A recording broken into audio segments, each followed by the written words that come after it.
Good morning, dear students. Once again, I am here, Lalit Kumar P. Bhiya, Associate Professor, Electronics and Telecommunication Department, Bharati College of Engineering and Technology, Durg. Today, we will learn the immediate applications of the diodes. Till now, we have studied the semiconductors and diode, the biasing of the diode and PN junction of the diode, and why the current flows in the diode is unidirectional. That already we have seen, and we have also referred certain numericals to you about the semiconductors and diodes. Later on we will see the application, that is rectifiers. So today we will go through the rectifier, and this video is a part 1 of the rectifier. Let us see. We will cover the topic rectifiers, the introduction of the rectifiers, characteristics of the rectifiers, and types of the rectifier, and later on we will go for the half wave rectifier as a one of the type of the rectifier. What is rectifier? A rectifier is a device that converts AC voltage into pulsating DC voltage using one or more diodes. So what is rectifier? Rectifier basically is a circuit which will convert the DC from AC supply voltage. But it's not a pure DC, it is a pulsating DC. It contains a certain ripples, it contains certain AC also. Later on we will see how this can be made pure DC. The PN diode conducts only in one direction, that is in forward bias condition, and does not conduct in reverse bias condition. This phenomenon is basically used to act as a rectifier. This is a property of the diode which can be used for the rectifiers. Thus, rectifier is an electrical device or circuit, you can say, that converts alternating current to direct current, a process known as the rectification. Already you know, in our home we use the AC, alternating current, and TV and other domestic appliances operates on the DC after getting this AC supply. So that DC is converted from the rectifiers. The basic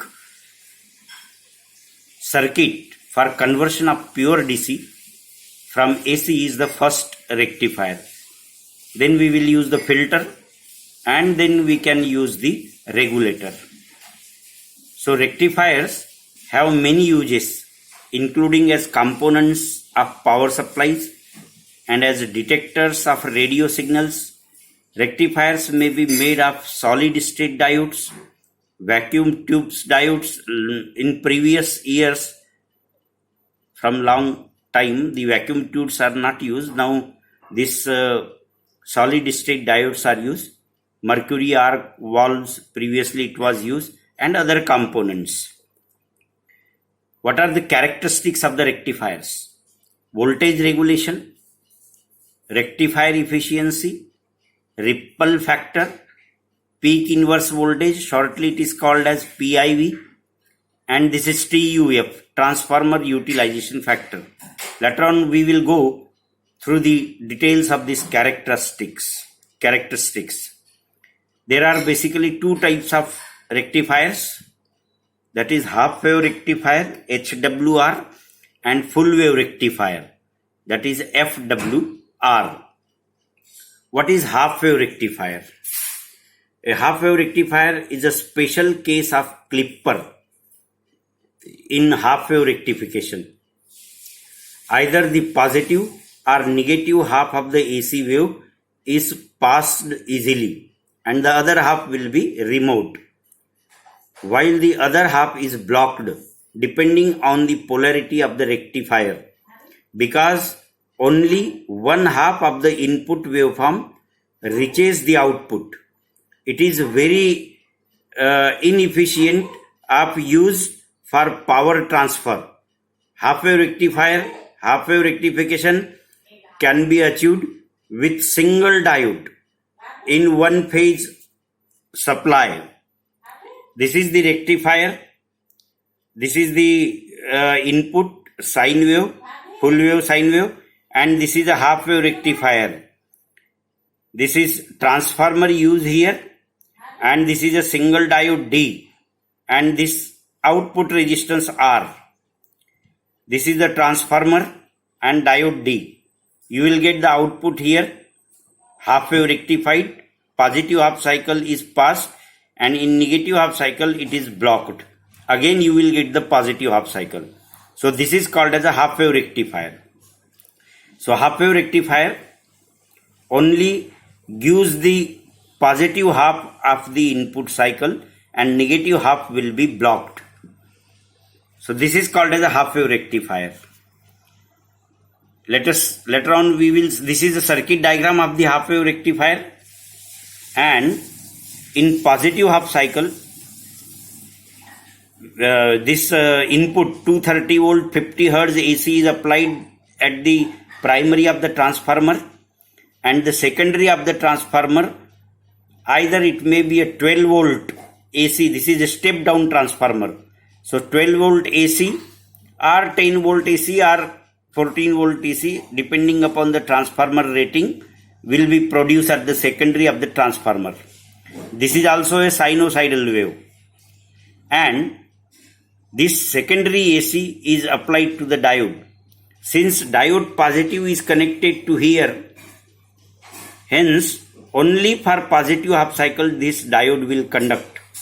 And for positive half cycle, in proportion to current flows through the resistance R, and alternately you will get the similar output at the across this resistor R.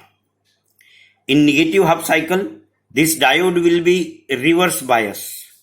It will be act like a open circuit and no current flows through the R. Hence, this is shown as 0.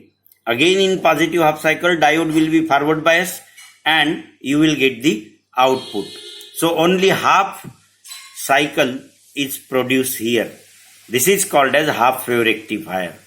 So half wave rectifier, you can see here, this is the input waveform having a amplitude here Vp peak voltage, and this is the circuit diagram which I have already shown to you before this.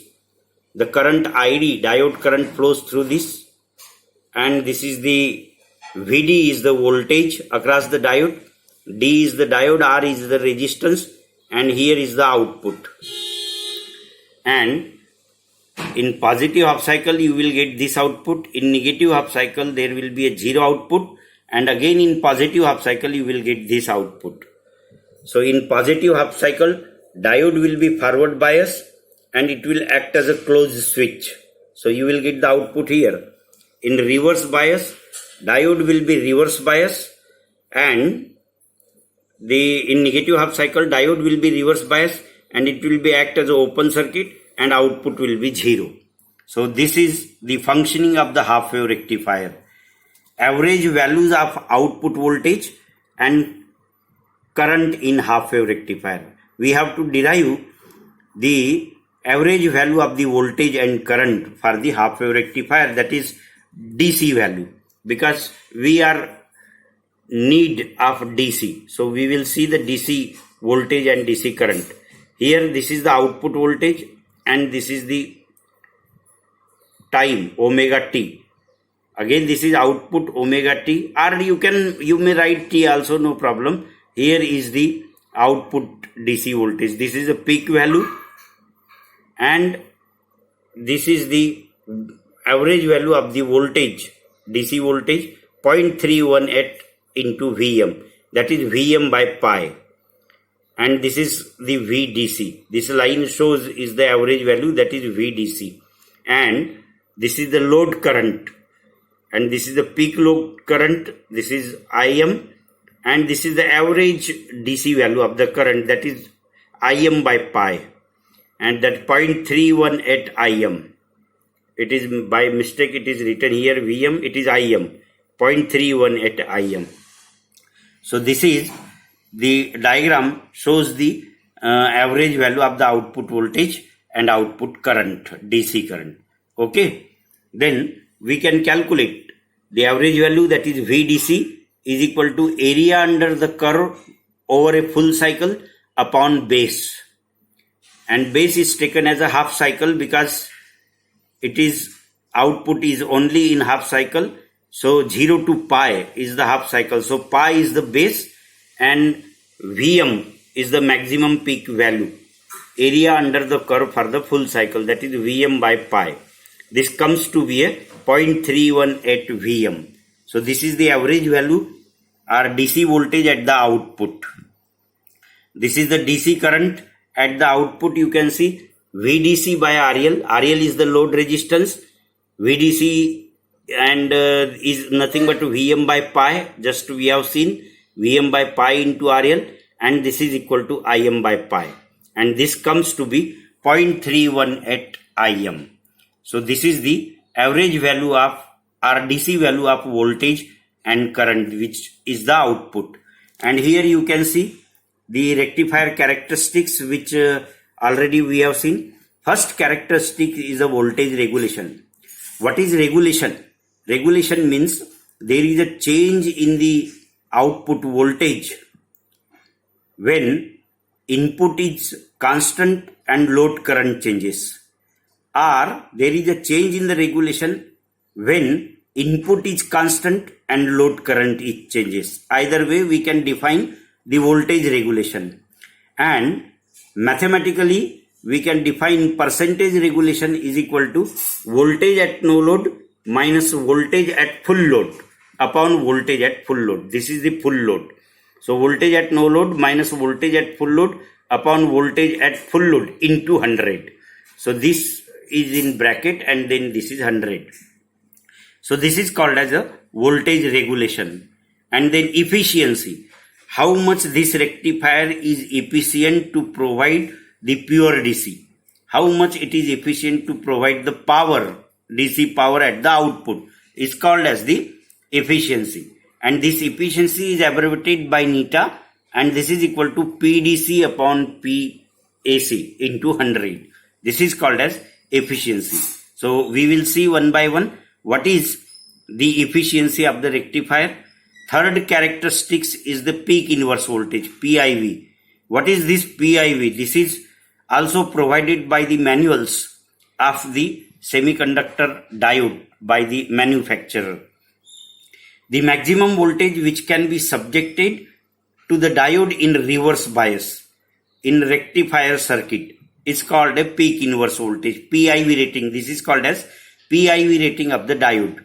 So the maximum voltage which can be subjected to the diode in reverse bias in rectifier circuit is called peak inverse. So when this peak inverse is obtained, this peak inverse voltage is obtained when we provide the negative half cycle to the diode. Then we can calculate how much maximum voltage can be applied to the reverse bias diode. This is called as PIV rating. So PIV rating is important as far as the design is concerned with the diode.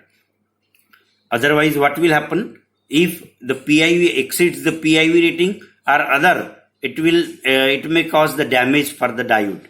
Then ripple factor. This is a very important factor for the all types of rectifiers. What is ripple factor? Ripple factor is a ratio of RMS value of AC component to the average value of the DC component at the output. So this is called as a ripple factor. What we say, in the output there exists a ripple.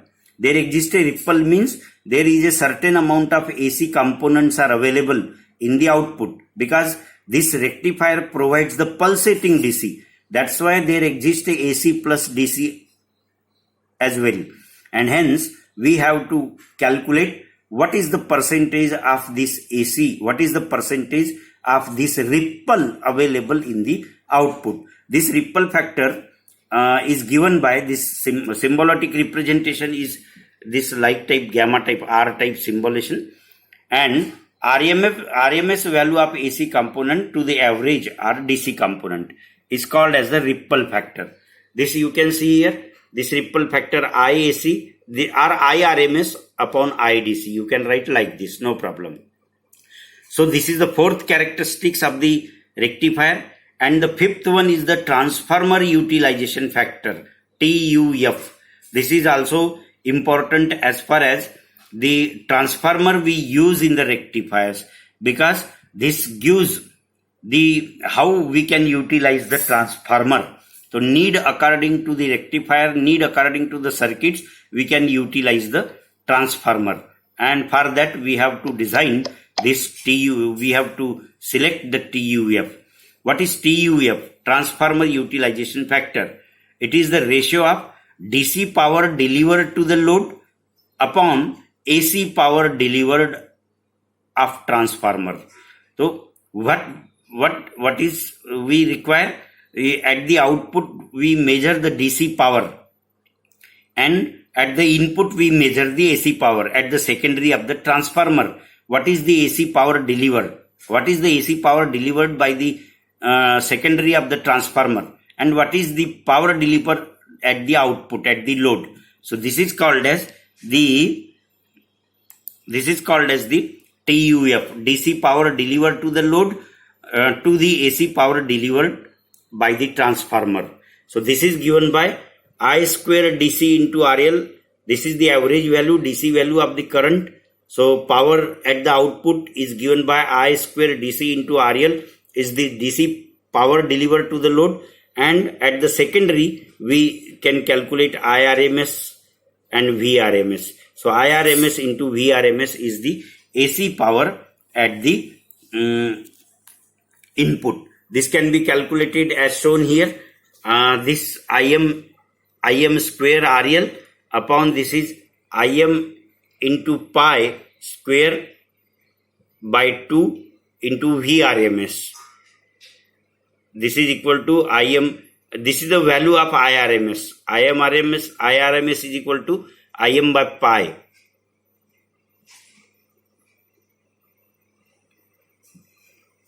Im into pi, that is whole square upon 2 into VRMS. So this is, you can calculate Im into 2 into RL into 2 pi square into Vm. This comes to be 4 by pi square.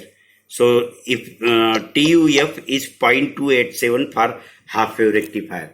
So generally for transformer, this TUF is 0.287. As good as this is the value for the half wave rectifier.